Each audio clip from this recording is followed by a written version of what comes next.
Relato de uma CLT. Fiquei doente por causa da empresa, mas eles fingiam que era frescura. Quando eu digo isso pela primeira vez, percebo que minha voz treme mais do que o normal. Não é uma frase bonita nem uma lição fácil de ser contada. É simplesmente a verdade daquilo que vivi. Trabalhei anos sob um contrato CLT que me dava segurança no papel, mas foi nesse mesmo lugar que a minha saúde começou a rachar, e quando eu precisei ser vista, disseram que era frescura. Eu era a pessoa que chegava cedo, que batia o crachá com orgulho, que guardava o uniforme naquela gaveta pensando nas economias que faria para a viagem de fim de ano.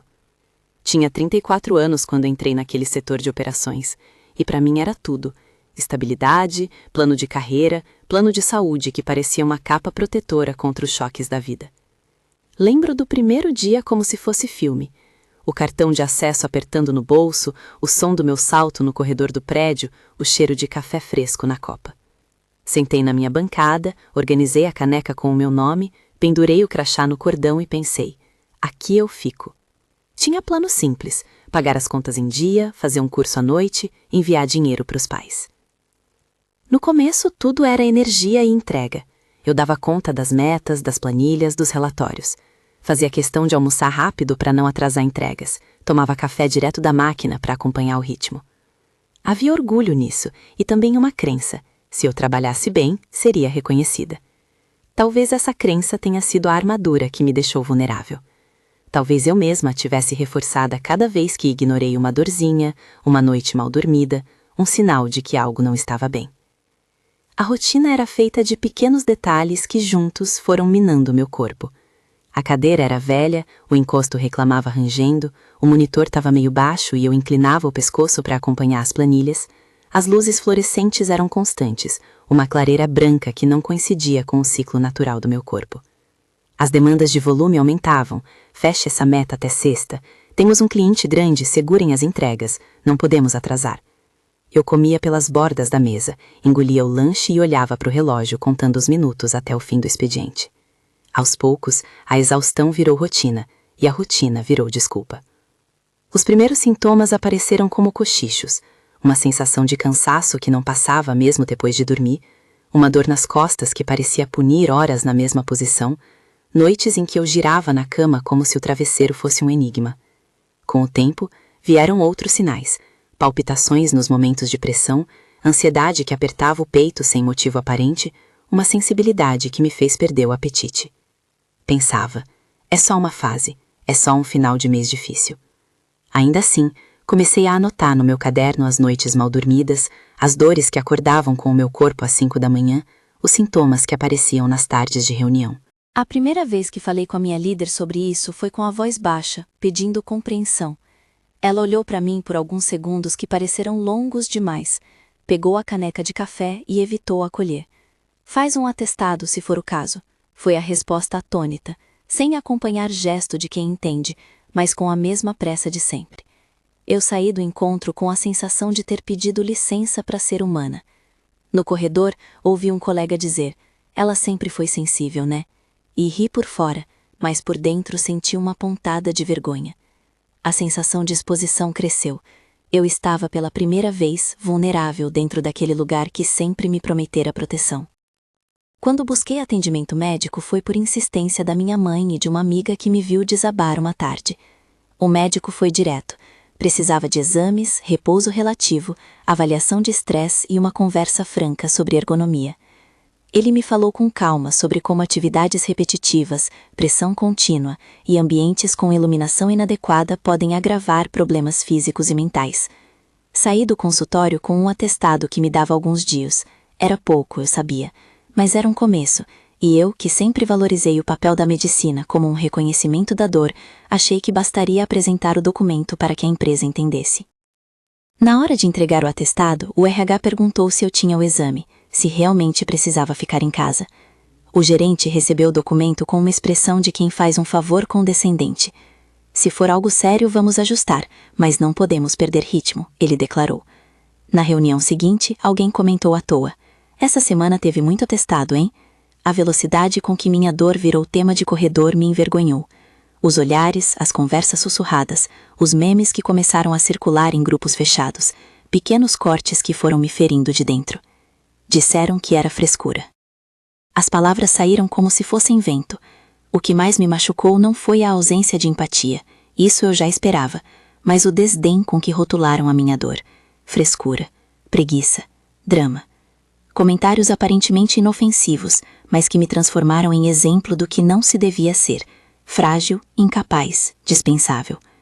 Um dia, durante uma reunião, o gerente comentou de forma ríspida que quem precisava de muito atestado devia rever o compromisso com a equipe. Olhei para as pessoas na sala. Havia quem concordasse com um aceno discreto, havia quem desviasse o olhar. Senti que naquele momento eu era menor. O crachá no meu peito pesou, como se carregasse não só o meu nome, mas um selo de suspeita. Comecei a duvidar de mim mesma. Será que eu realmente estava exagerando? Eu passei a medir a dor como se fosse prova. Controlava os suspiros na frente dos colegas, simulava disposição em reuniões, empurrava o limite. As noites de insônia aumentaram. Quando a dor apertava, eu fingia que era cansaço comum e dava um sorriso forçado no corredor. A falta de acolhimento institucional me empurrou para uma posição perigosa, a de esconder o problema para não ser colocada à margem. E isso, mais que o próprio sintoma, foi envenenando. Houve episódios que mostraram o lado cru dessa negligência. Lembro de um dia em que, no meio de uma apresentação, senti a cabeça girar. O corpo reagiu com um calor súbito e uma vontade de chorar que não entendeu lugar nem hora. Saí da sala, as pernas bambearam, apoiei as mãos na bancada e respirei fundo. Um colega abriu a porta e perguntou, com aquela curiosidade sutil que quer ser maldosa: "Você tá bem? Ou é só mais uma dessas?" Aquilo foi como ser empurrada de novo, um julgamento público que não vinha de quem me odiava, mas de pessoas que aceitavam a opinião da chefia como verdade. Fiquei quieta por um tempo, tentando entender. Procurei mais exames. O diagnóstico não foi um rótulo bonito, mas teve nome: Síndrome de fadiga crônica associada a fatores ocupacionais. Dores cervicais por postura e tensão, distúrbios do sono relacionados à ansiedade. O médico escreveu um relatório com recomendações: repouso relativo, fisioterapia, avaliação ergonômica, redução de horas extras e, se necessário, afastamento. Eu segui o caminho que me foi apontado. Entreguei o documento ao RH e aguardei aquele gesto mínimo de humanidade, um questionamento sobre meu bem-estar, oferta de alternativas, uma palavra de suporte. Nada disso aconteceu. Em vez de suporte, veio desconfiança. Recebi um e-mail com questionamentos formais, pedindo comprovação de consulta, solicitando anexos, perguntando se eu conseguiria cumprir tarefas remotamente, se tinha alguém para me substituir nas entregas. A resposta tinha o tom burocrático de quem coloca processo na frente de tudo. Era como se eu tivesse que provar que minha dor era autêntica. A máquina administrativa transformou o meu corpo em papel, imagens, laudos, atestados, e eu me senti reduzida à tradução clínica da dor. Era mais fácil para todos se a dor não existisse. Os colegas também reagiram de formas diferentes. Alguns se mostraram solidários, mandaram mensagens de apoio, perguntaram se eu precisava de algo. Outros, no entanto, começaram a evitar me envolver em tarefas, como se minha condição contaminasse os resultados. Nas reuniões, me vi excluída de decisões importantes sem explicação. Em uma mesa de almoço, ouvi alguém dizer que era melhor não contar com quem fica muito doente. Aquilo me doeu mais que qualquer campanha de produtividade. A exclusão social deu uma camada de tristeza que ninguém esperava. A pressão psicológica inclinou uma balança que já estava frágil. Eu tinha medo genuíno de perder o emprego. As contas não esperavam, os boletos vinham todos os meses, e o contrato CLT, que antes era segurança, parecia um fio tênue. Lembro de noites acordando suada e imaginando o que aconteceria se me demitissem, como pagar aluguel, como explicar ao meu pai que a carreira que eu construí desmoronou por causa de uma doença que ninguém aceitava ver. O medo se misturou à culpa, me senti responsável por colocar o time em risco, por não dar conta das entregas. Foi nesse ponto que decidi formalizar minha queixa. Não era vingança, era registro. Fui ao sindicato, contei o que acontecia e pedi orientação. O representante anotou tudo, falou sobre direitos e a importância de documentar as situações. Sair da conversa me deu uma sensação ambivalente, conforto por ter sido ouvida por alguém externo, mas também o peso de tornar pública uma história que eu desejava manter dentro de mim. Ainda assim era necessário. Quando alguém nega a sua dor, colocar isso em letras e em protocolos é uma forma de armadura. A relação com a liderança se agravou. Em uma das reuniões com o RH, fui questionada diretamente sobre a veracidade do meu atestado. O gerente olhou nos meus olhos e perguntou se eu tinha certeza de que não estava exagerando para ficar em casa. Senti uma náusea que me fez pensar que a qualquer momento perderia o chão.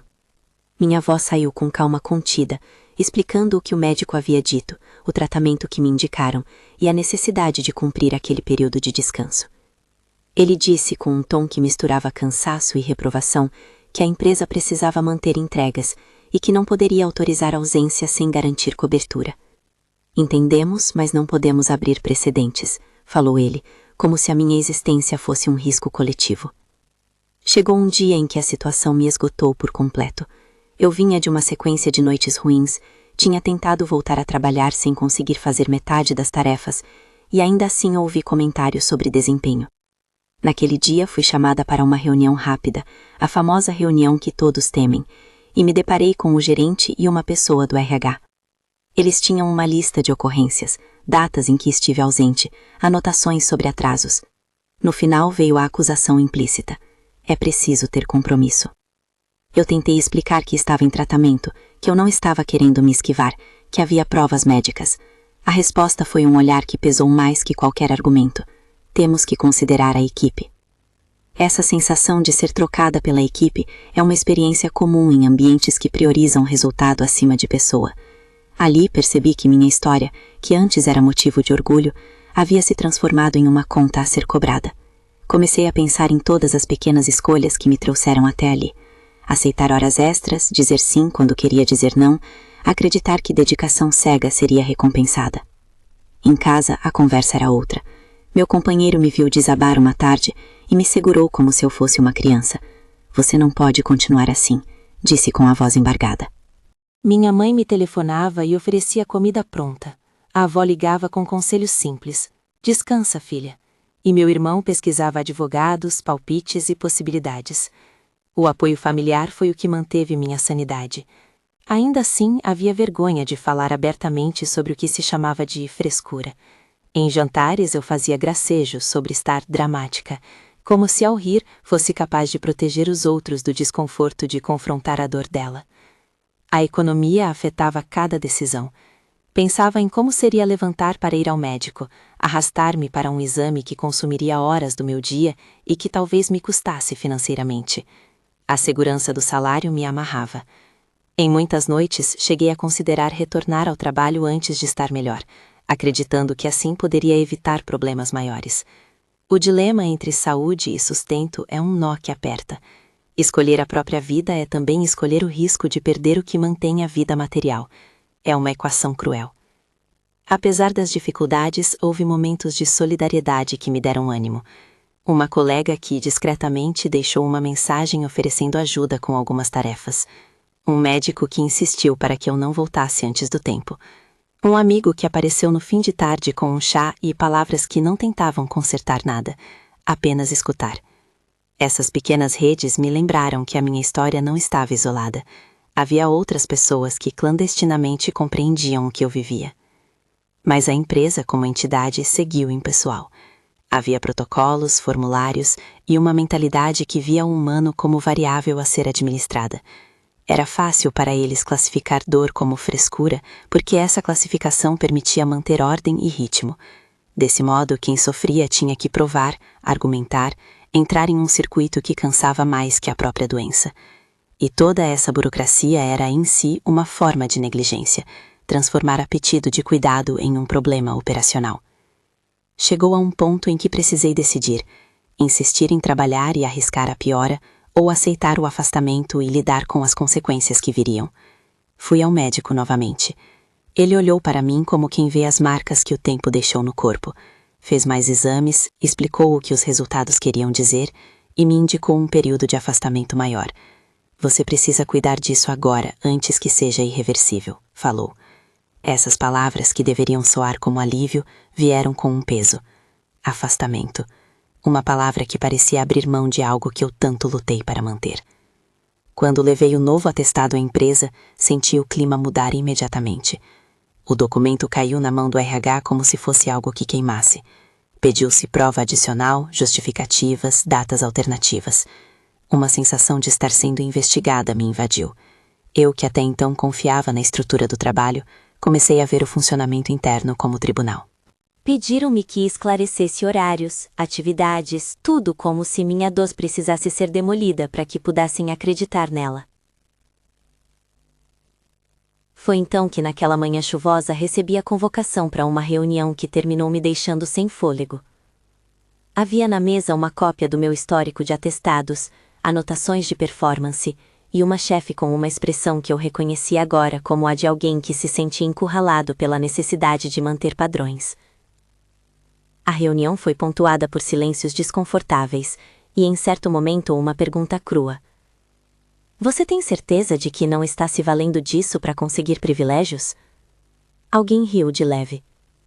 Eu fiquei parada, aguardando que alguém dissesse alguma palavra de humanidade.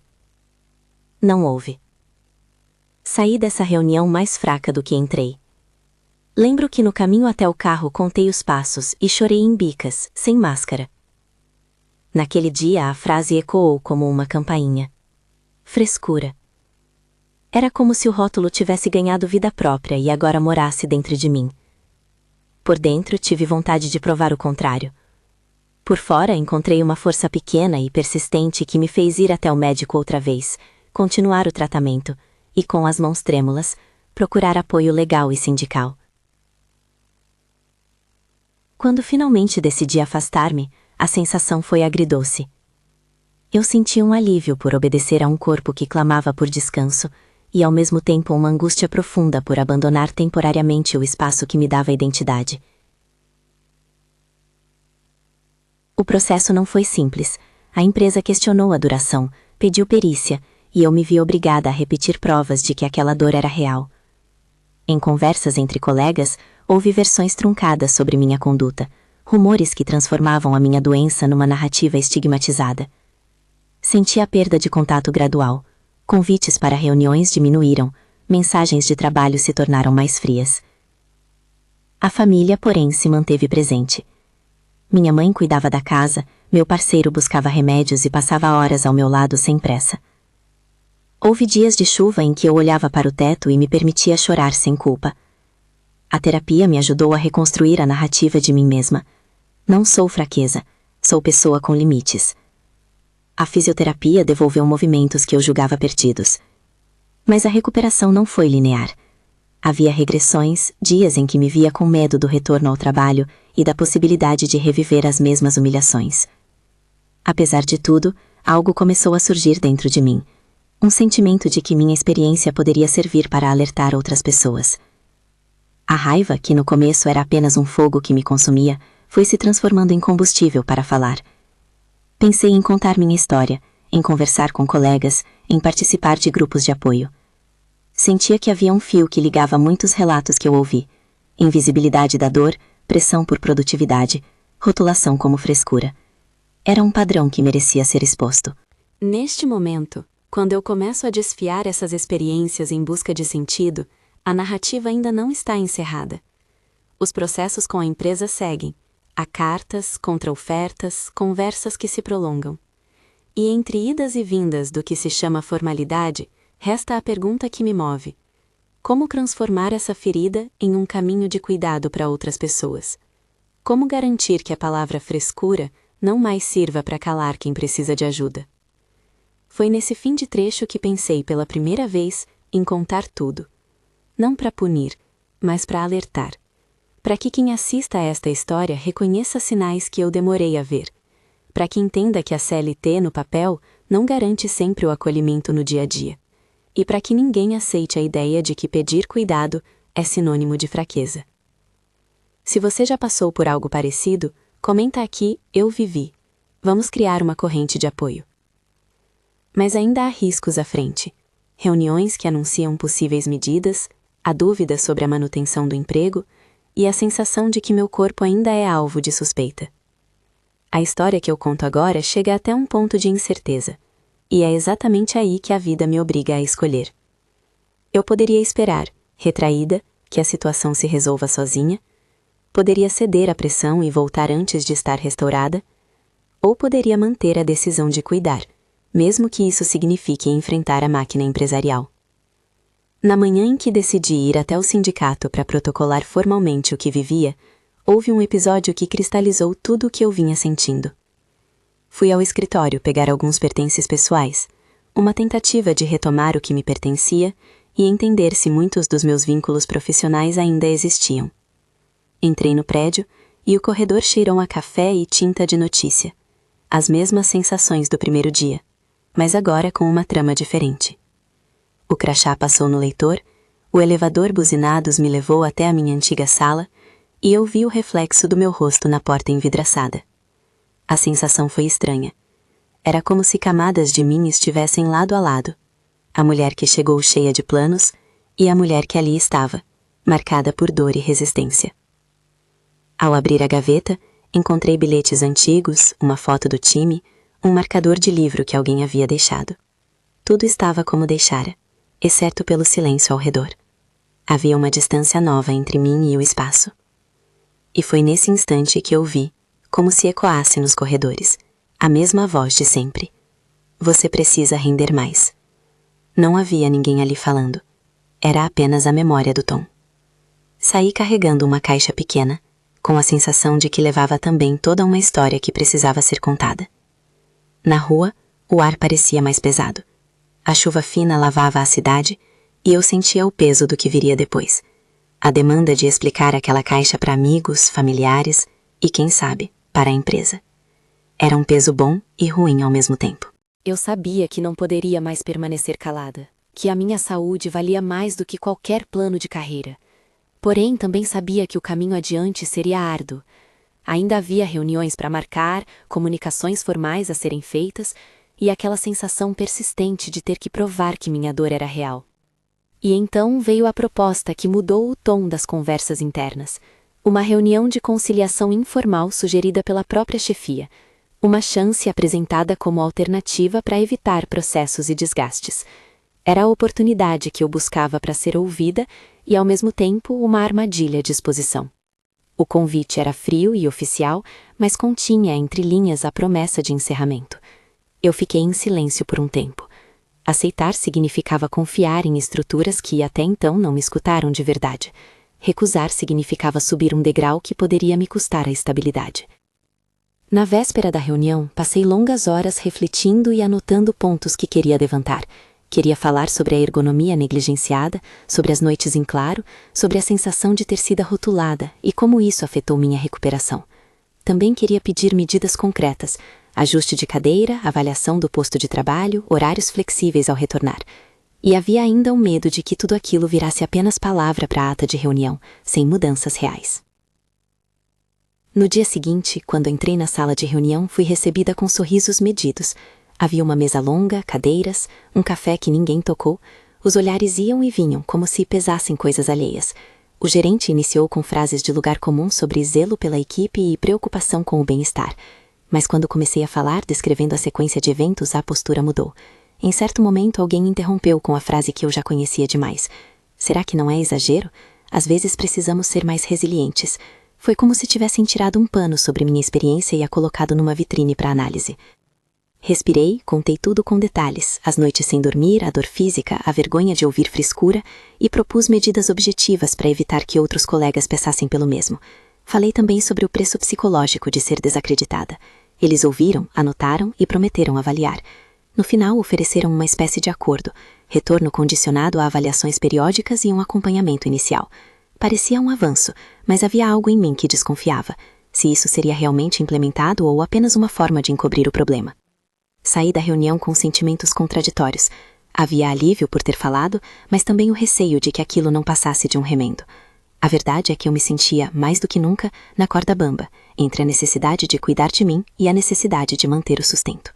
E é aí que a história entra num trecho decisivo, onde cada escolha poderia virar um rumo diferente, insistir no acordo ilusório, buscar medidas legais formis ou priorizar o afastamento e a recuperação total, mesmo diante de incertezas. Ainda não sei como essa encruzilhada será resolvida. Há cartas a serem enviadas, pessoas com quem preciso falar e uma decisão pessoal que precisa ser tomada com honestidade. A narrativa aqui atinge um momento de tensão, o ponto em que se mede o que se está disposta a perder para não perder a si mesma. E é justamente nesse ponto, com a decisão ainda por vir, que minha história permanece aberta, pulsando entre medo e coragem, esperando pelas próximas ações que vão definir o resto do caminho. A decisão não veio numa grande revelação, veio aos poucos, como os sintomas que me trouxeram até ali. Entre cartas, e-mails e promessas vagas de vamos avaliar, fui percebendo que minha vida não podia ficar pendurada na hesitação alheia. Há um dia, talvez por ter dormido um pouco mais pela primeira vez em semanas, em que acordei e senti uma clareza estranha. Não era só sobre o emprego, não era só sobre o crachá ou a estabilidade no papel. Era sobre ter um corpo que me sustentasse, uma mente que me permitisse rir sem que o peito doesse. Decidi que aquela corda bamba não seria o palco da minha escolha entre viver e sobreviver. Pedi licença, enfim, de mim mesma. Não foi um ato de coragem heróica, foi uma sucessão de passos minúsculos. Primeiro, marquei os exames complementares que o médico havia pedido e, com eles em mãos, fechei a porta do consultório como se fosse um ritual. Daquela vez eu me reconhecia como pessoa e não como problema do setor de produtividade. O relatório clínico veio com detalhes que me assustaram ao mesmo tempo que me deram um nome e, por isso, uma rota. A fisioterapia começou com movimentos tão simples que eu duvidei de sua eficácia. Esticar, ganhar consciência de como eu respirava, perceber que os ombros podiam relaxar. Cada sessão me devolvia alguns centímetros de esperança. Nas semanas seguintes, a casa foi se transformando num campo de cura. Minha mãe cozinhava pratos que eu gostava, meu parceiro levava remédios e marcava consultas, meu irmão fazia pesquisas discretas sobre direitas e possibilidades e minha avó ligava diariamente só para dizer que me amava. Havia também silêncio, porque alguns dias eu não tinha voz para mais do que pequenos acenos. Aprendi que descanso não é inércia, é um trabalho áspero e paciente para recolher pedaços que a máquina do dia a dia desperdiçou. Enquanto me cuidava, tomei uma decisão que mudou o rumo da minha relação com a empresa. Comecei a escrever. Não um relato público ainda, mas registros detalhados, datas, horários, conversas, e-mails, o teor das reuniões. Isso me deu sensação de controle. O livro que guardei em uma pasta foi para mim uma prova de que a minha experiência existiria, quer de mais ou menos, no mundo. Quando contei ao sindicato sobre esses registros, o representante sorriu de forma compreensiva e me orientou para transformar aquilo em um protocolo que pudesse ser usado em futuras conversas formais. Foi um alívio saber que não precisava reconstituir tudo de cabeça se um dia fosse necessário. Houve um episódio que me marcou profundamente, uma visita do departamento médico da empresa, enviada de forma oficial para dar a entender que estavam preocupados. A médica que veio parecia obrigada à neutralidade. Perguntou sobre sintomas, leu o laudo, fez perguntas padrões e anotou tudo numa prancheta. Ao final, me disse que a empresa gostaria de colaborar, dentro do possível. A resposta tinha aquele tom gelado que eu já conhecia bem, colaboração condicionada e vaga. Saí daquela sala com a sensação de que a linguagem humana fora substituída por um ritual administrativo. Ainda assim, a visita oficial virou um documento a mais um registro que passou a me acompanhar. Mesmo com a burocracia em volta, houve instantes de gentileza espontânea. A colega que me deixou recados com dicas de posições para aliviar a dor, o amigo que apareceu com um saco de laranja para a madrugada, a terapeuta que me ajudou a resgatar a autoestima perdida entre as acusações sutis. Foram essas pequenas redes que me deram força para continuar. E foi essa combinação de cuidado profissional e afeto que me permitiu, pouco a pouco, reencontrar um ritmo de vida que não fosse medido por metas. Chegou a notícia que todos temíamos. A empresa resolveu oferecer uma proposta que soava, num primeiro olhar, razoável, uma espécie de acordo com condições que incluíam uma saída negociada. Havia, no entanto, uma armadilha ao fundo do envelope. A proposta vinha com cláusulas que implicavam em silêncio e em aceitar que tudo terminaria ali, como se eu aceitasse abrir mão de contar o que havia acontecido. Senti um aperto no estômago. Confesso que por semanas ela foi como uma nuvem que pairava sobre minhas noites. Se eu aceitasse, teria um fechamento rápido. Se recusasse, me via diante do vazio incerto de uma disputa que poderia durar meses ou anos. Em muitos momentos senti vergonha de não ser mais firme, de me preocupar com os boletos, com o aniversário do meu sobrinho, com o conserto do carro que não podia esperar. No fim das contas, não aceitei a proposta como vinha. Não por bravura, mas por um desejo simples. Não queria assinar um documento que apagasse o outro lado da história. Pedi tempo, negociei termos, contratei alguém para me orientar, sem expectativas milagrosas, apenas para não falar sozinha numa mesa de negociação. Quando a conversa teve que seguir, fui preparada e com a autoestima um pouco reparada pela terapia. Ainda assim havia um preço a pagar. Desgaste emocional, questionamentos internos e a sensação de que eu vivia uma guerra fria com uma instituição que um dia me dissera, bem-vinda. O processo, quando se prolonga, corrói. O que parecia uma disputa jurídica friamente técnica transformou-se numa corrente que puxava memórias antigas, de quando eu acreditava que ser dedicada era ser segura, de quando eu achava que pedir ajuda seria sempre acolhido. Em algumas noites me pegava fazendo contas, pensando em como seria trabalhar em outro ramo, recomeçar do zero. Em outras, me via escrevendo blogs pequenos, enviando mensagens para grupos de apoio e respondendo com cuidado às pessoas que finalmente me procuravam para dizer: eu passei por isso também. Foi nesse movimento que uma semente brotou. Comecei, timidamente, a participar de rodas de conversa promovidas pelo sindicato e por ONGs locais que tratavam de saúde do trabalhador. No começo, eu era só uma ouvinte. Ouvir as histórias dos outros foi um espelho. Havia quem falasse de dores físicas, quem falasse de ansiedade e quem contasse como fora estigmatizado por longos períodos.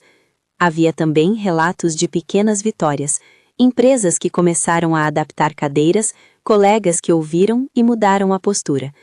Cada história dava suporte à minha vontade crescente de fazer mais do que apenas reclamar.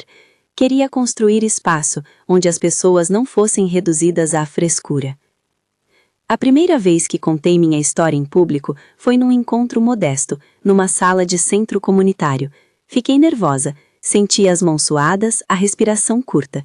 Mas quando comecei a falar, percebi que minhas palavras encontravam espaço nas vidas alheias. Havia olhos marejados, acenos e uma mulher que se levantou no fim para me abraçar e dizer com voz trêmula que eu havia dado nome ao que ela vinha vivendo há anos. Aquele abraço foi como uma confirmação de que a dor, quando exposta, pode criar laços. A partir dali, fui convidada para outras conversas, pequenas rodas, eventos nas empresas que queriam aprender a lidar com assédio moral e saúde ocupacional. Eu, que inicialmente sentia medo de falar, encontrei na voz compartilhada uma espécie de propósito. Não vou mentir, o ativismo começou por necessidade pessoal, mas foi se transformando em algo maior. Ao ouvir tantas histórias, passei a perceber padrões, tarefas repetitivas sem pausa, ergonomias negligenciadas, metas irracionais, lideranças despreparadas para lidar com o sofrimento humano. Havia também, claro, resistência. Nem todo lugar queria ouvir. Em reuniões com RHs e gestores, ouvi argumentos técnicos, planilhas e justificativas. Em outros, encontrei abertura sincera para melhorar processos. A mistura dessas experiências me ensinou a trabalhar com realismo. Mudanças nem sempre são dramáticas, mas são possíveis quando há vontade e pressão organizada. Houve ainda um episódio que me marcou como criança, retornando aos primeiros dias de trabalho. Só que agora eu já não era a mesma. Fui convidada a participar de uma mesa redonda numa instituição de redesenho de postos de trabalho. Um projeto piloto para introduzir melhores práticas ergonômicas num setor do qual eu jamais imaginei participar. Lá, sentei em cadeiras mais ajustáveis. observei profissionais que agora falavam de luminosidade e pausas técnicas com a mesma naturalidade com que antes se falava de metas. Ao final, um gestor me puxou de lado e, com sincera curiosidade, perguntou como eu sentia a repercussão de minha fala entre seus funcionários. Respondi que não era sobre culpar, mas sobre responsabilizar. Ele aceitou o olhar, talvez pela primeira vez sem o filtro do frescura, que eu conhecera tão bem. Enquanto isso, a relação com a minha antiga empresa seguiu um caminho que não posso colocar em termos absolutos. Houve conversas formais, contrapropostas e, em algumas decisões que acabaram por me afastar de vez daquele lugar. Se houve demissão, acordo ou seguimento por avenidas legais, guardo esses desfechos sob o termo indefinido. O importante para esta história é que houve um fim institucional e um começo pessoal. O que eu posso dizer com certeza é que quando finalmente me desvinculei daquele contexto, senti simultaneamente perda e alívio. Perdi uma identidade construída em dias e noites de esforço e ganhei a chance de reconstruí-la sem a voz que dizia frescura, ecoando no meu ouvido. A recuperação completa não foi uma curva suave. Houve recaídas, retornos a hábitos antigos e dias em que a insegurança batia forte. Mas aos poucos, com fisioterapia, terapia e práticas diárias de autocuidado, o corpo que eu tinha deixado em suspenso foi reaprendendo a funcionar de maneiras diferentes. Aprendi a não aceitar mais a cultura do sacrifício permanente. Redesenhei rotinas. Passei a resistir a horas extras automáticas, a negociar responsabilidades e, acima de tudo, a perceber que dizer não é um instrumento de preservação e não uma falha moral. Profissionalmente, as coisas também mudaram. Alguns caminhos se fecharam, outros, incompreensivelmente, se abriram. Fui convidada para realizar palestras, participar de projetos de consultoria sobre saúde no trabalho e escrever textos para plataformas que tratavam de bem-estar profissional. Em cada oportunidade, minha narrativa servia menos para me expor e mais para ensinar. Havia ferramentas práticas que podíamos difundir, práticas que iam desde a adaptação do posto de trabalho até a sensibilização das lideranças para ouvir antes de rotular. Naqueles novos espaços, conheci pessoas que foram fundamentais para o meu processo de reconstrução. Uma fisioterapeuta que me ensinou a importância da respiração, uma psicóloga que me ajudou a identificar padrões de autossacrifício, um colega de outra empresa que constituiu uma rede de apoio, onde trocávamos dicas e experiências. Essa rede me ajudou a transformar a dor em ação. Com amigos, idealizamos um pequeno projeto de orientação para trabalhadores com queixas semelhantes, encontros mensais, troca de informação e apoio prático para documentar ocorrências. O projeto não foi grandioso, mas teve impacto real. Pessoas passaram a saber que não estavam sozinhas, que registrar e falar podia mudar o rumo de uma história. Aos poucos, minha voz foi ganhando leveza. Quando olho para trás, ainda vejo o peso do crachá no peito, imagino o som do leitor de acesso e lembro do cheiro de café aguado na copa.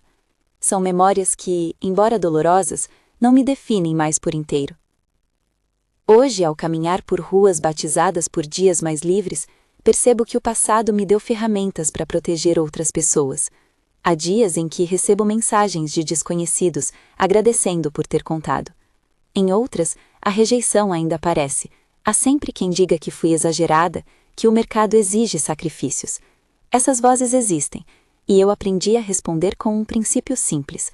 Não se pode exigir que alguém sacrifique a própria saúde em nome da produtividade. Uma imagem ficou comigo, um crachá antigo que eu guardei num gesto quase simbólico. Às vezes pego o crachá e observo como o plástico opaco guarda impressas minhas digitais de outrora. Não guardo com rancor, guardo como testemunho. Troquei o crachá por outras insígnias, um cartão de uma ONG onde faço voluntariado, um convite para discutir saúde ocupacional numa rádio local, um bilhete simples que recebi de uma mulher que disse: "Você me fez acreditar que posso pedir ajuda." Essas pequenas marcas são hoje meu orgulho. Quero também dizer com total franqueza que não existe um caminho único para lidar com isso. Algumas pessoas retomam o trabalho no mesmo lugar e conseguem melhorar as condições. outras precisam mudar de emprego, outras ainda optam por recomeços diferentes, até mesmo fora do mercado tradicional. O que me move agora é a certeza de que cada pessoa merece ouvir que a sua dor é legítima, sem que isso seja reduzido à frescura. Esse rótulo faz mal porque nega a realidade do corpo e do afeto humano. Dizer frescura é um atalho destrutivo para quem vive a toda hora com pressões que ferem.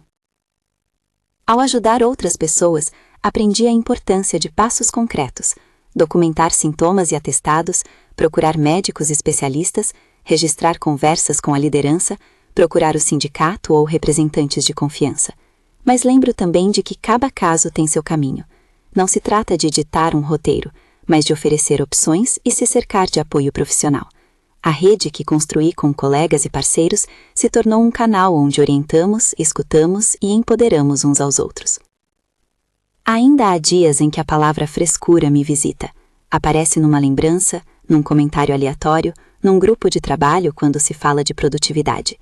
Nesses momentos respiro e lembro do que aprendi. Que a minha palavra sobre a minha dor tem validade, que a minha saúde tem prioridade, e que há forças que se somam quando contamos nossa história. Às vezes um colega comenta que está cansado, e eu tomo fôlego e pergunto: você já procurou ajuda? Está conseguindo descansar? Não é intromissão, é oferecer o que alguém um dia me ofereceu e que me salvou. Comecei também a escrever mais. Não são livros extensos, mas textos curtos, relatos, artigos que buscam traduzir em linguagem simples o que aprendi sobre limites, comunicação e medidas práticas de prevenção. Aí está algo que me trouxe grande alegria, ver que a minha experiência se tornou um instrumento de prevenção. Empresas que abriram diálogo comigo implementaram pequenas mudanças que fizeram grande diferença: pausas programadas, avaliações ergonômicas periódicas, treinamentos para líderes sobre escuta ativa. Essas mudanças não aconteceram da noite para o dia, nem sem pressão, foram fruto de conversa e insistência. E, mais importante, mostraram que é possível causar impacto sem colocar a vida em risco. Hoje, quando me perguntam se eu me arrependo de ter contado, respondo que não. Não porque tudo deu certo, porque honestamente nem tudo dá certo, mas porque silenciar teria sido aceitar a invisibilidade como destino. Falar, mesmo com medo, me permitiu escolher outros modos de ser. Me permitiu também encontrar outras pessoas que sentiam como eu, e juntas fizemos pequenas transformações. Se houve custo, houve também ganho. Reencontrei a capacidade de reconhecer limites, de negociar, de me proteger. E onde estou agora? Estou em um lugar que não é utopia. Trabalho menos horas, faço consultorias pontuais, participo de projetos sociais e passo parte do tempo em algo que me realiza. Não afirmo que tudo é perfeito. Há dias de insegurança financeira, há semanas de cansaço, mas a regra mudou. Não aceito que minha saúde seja tratado como frescura. Aprendi a dizer preciso cuidar de mim, sem sentir que isso diminui minha contribuição. No fim, o que realmente me interessa contar é isto. Se você está no meio dessa rotina que desgasta, saiba que a sua percepção é um dado importante. Não é fraqueza sentir dor, é sinal de que algo no seu ambiente pede atenção. Registrar, procurar ajuda, conversar com alguém de confiança, procurar sindicato ou representantes e cuidar da própria saúde devem ser passos naturais, não exóticos. E se alguém diz que é frescura, lembre-se, essa palavra diz mais sobre quem a pronuncia do que sobre quem sofre. Quero encerrar com uma imagem que gosto de trazer quando compartilho minha história, a de um grupo que se reúne numa manhã de sábado com café na mesa, trocando relatos, dicas e principalmente escuta. A cena é simples, cadeiras, papéis, risos contidos, mas é nela que vejo a transformação que veio depois da minha própria dor. Pessoas que antes se calavam, agora falam. Outras que eram julgadas, agora são acolhidas. A rede cresce devagar, sem espetáculo, mas com firmeza. Se esta história tocou você, se fez acender um alerta, peço que compartilhe com alguém que possa estar passando por algo parecido. Não estou pedindo para resolver nada por você. Estou pedindo que a gente amplie essa conversa. Compartilhe este relato, converse com um colega, procure o sindicato, marque uma consulta. Conte para alguém em quem confia. Essa rede de cuidado pode ser a diferença entre ser rotulada como frescura e ser reconhecida como pessoa que merece cuidado. Hoje, quando fecho os olhos e lembro de tudo, não penso mais apenas na dor. Penso nas faces que me ajudaram a sobreviver, nos profissionais que me apoiaram, nos colegas que se tornaram amigos e, sobretudo, na possibilidade de transformar um sofrimento em instrumento de cuidado. Ainda tenho feridas. Algumas delas cicatrizaram, outras exigem atenção contínua. Mas no lugar onde outrora havia vergonha, hoje há uma responsabilidade serena, a de falar, de alertar e de estender a mão. Se você estiver ouvindo isso agora, saiba que não precisa carregar a palavra frescura no seu peito. Sua dor é real. Sua escolha de cuidado é sábia. E se puder, compartilhe este vídeo com alguém que talvez precise de coragem para começar a cuidar de si.